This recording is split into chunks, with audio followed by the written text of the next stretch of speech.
Hello there, and welcome. Here we are at Friday. Friday, and the day of the anomaly. Today's anomaly is thematic.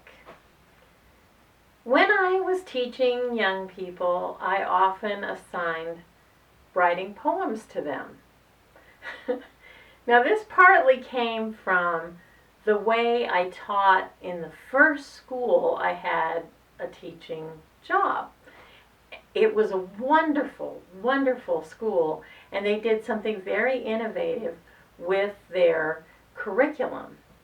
They essentially set up a type of college curriculum for the high school where the composition portion of the year was centered in, like the academic composition portion of the year was centered in one semester, and then the other semester of the year, students could choose from reading courses. For example, if you were a sophomore, you could take a semester of short story or a semester of science fiction. If you were a junior, you could take a semester of the English novel or of poetry. So students had choices about the content they wanted to study. And I ended up, of course, teaching the poetry course for a few years. And wow, it was such a deep and abiding experience for me, because I realized when I got this assignment that I did not know enough about poetry. So I spent my first year just barely staying ahead of my students in the content and the study. And I learned a lot. And one of the things I learned is when you assign students to write a poem, they will cheat on it. One of the very first incidents, I got this poem from a student. I had assigned a thematic thing, and this was before I did the 4 things a week. I just assigned one thing at a time, and I wasn't really together yet as a teacher. A student turned in this poem, and it was really lovely and very mature and very elegant. And I was so impressed with this poem that I used a magnet to stick it to the file cabinet next to my desk so that I could talk to the kid about it when he came to class.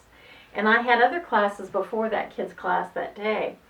And one of my students in the earlier class said, "Oh, do you like that band?"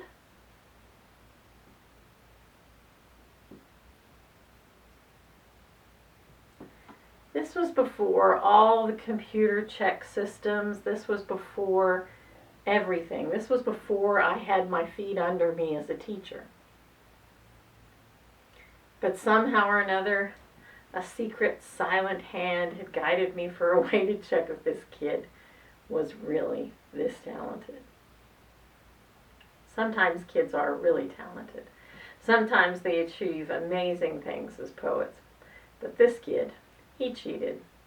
And of course, when he came in finally later that day and saw the poem sticking up, he knew his goose was cooked. I was going to compliment him at first, but I had another message to deliver on that one. But that's not the story I'm going to tell you today. I call this story the Avuncular Anomaly.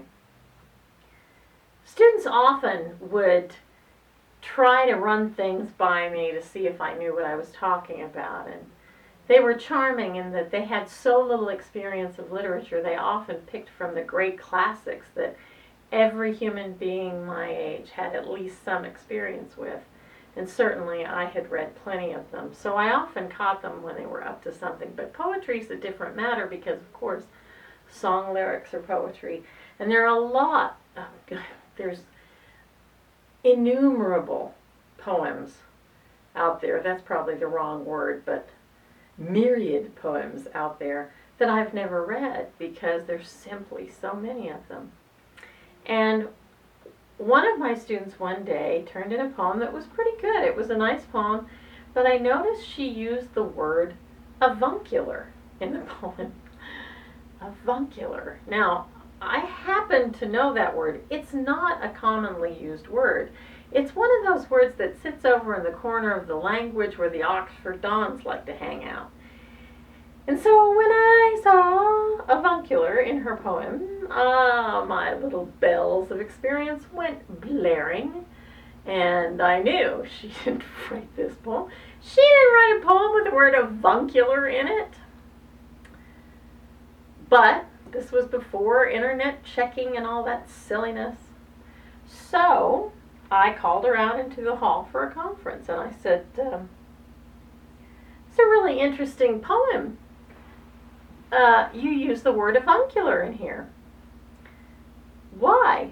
I mean, how did you happen to pick the word avuncular? And she said, oh, I didn't really pick it. I used a thesaurus, and it was a synonym for the original word I had in there.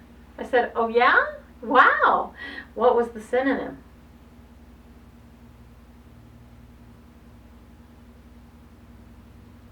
Okay, I didn't write it. Yeah, I know you didn't.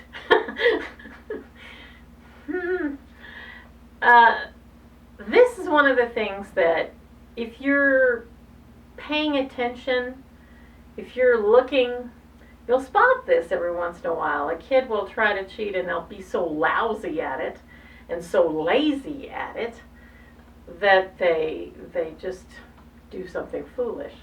They'll turn in something from Gwendolyn Brooks or something from Shakespeare and pretend they wrote it. Something from Walt Whitman. Good golly, kids, come on. Sometimes they'll turn in something and you'll think, really? Really? You think I don't know Johnny Cash lyrics when I see him? Anyway, that was one girl that I didn't give a second chance to. I told her, you know what? You get a 0 this week. You better not pull that again. If I catch you doing it again, I'm going to send you to the office as well as give you a 0. She didn't cheat again. She really wasn't very good at it because she didn't think it through. She didn't think through the fact that she didn't know what a word meant that she put in a that she said was in a poem she wrote. That ain't gonna work. Every once in a while, a kid will try to cheat and they'll try to slip in something, but you can catch them. You can bust them. You don't need the computer to catch them. And the other part is AI. I don't know how I would confront the AI problem. And that's where this will end this week, this issue of homework cheating. If a student has an AI write a poem, it's going to be an original poem. It won't be one that they've just copied from a poet. And it might look just stupid enough to belong to them. I don't know the answer to discovering that. I don't know the answer to ferreting that out. But I suspect some teacher out there that's dealing with it right now might have an idea how to do that. One way is to have them write the poems in class and see what you get, and then say they can do a revision of that poem, but they can't actually have a whole cloth new poem when they turn it in. That's a possibility. AI probably could deal with that. I don't know. But I really think in the end, there must be a way to encourage young people to be genuine in what they do and to be honorable. I've talked about it already some this week, and I probably am going to emphasize it later on as well. We've started to make very little of people's honor. We've started to treat it like it's a cheap thing, that honor isn't valuable. But the truth is, our ethical behavior is central to who we are. And if we can learn young that being genuine and being honest about what's going on in the world, we're going to spend a lot less time looking over our shoulder and trying to work up a smile of pride over something we should be ashamed of. That's it for today. I hope you have a glorious rest of the day, and I hope you see me again, you gorgeous people.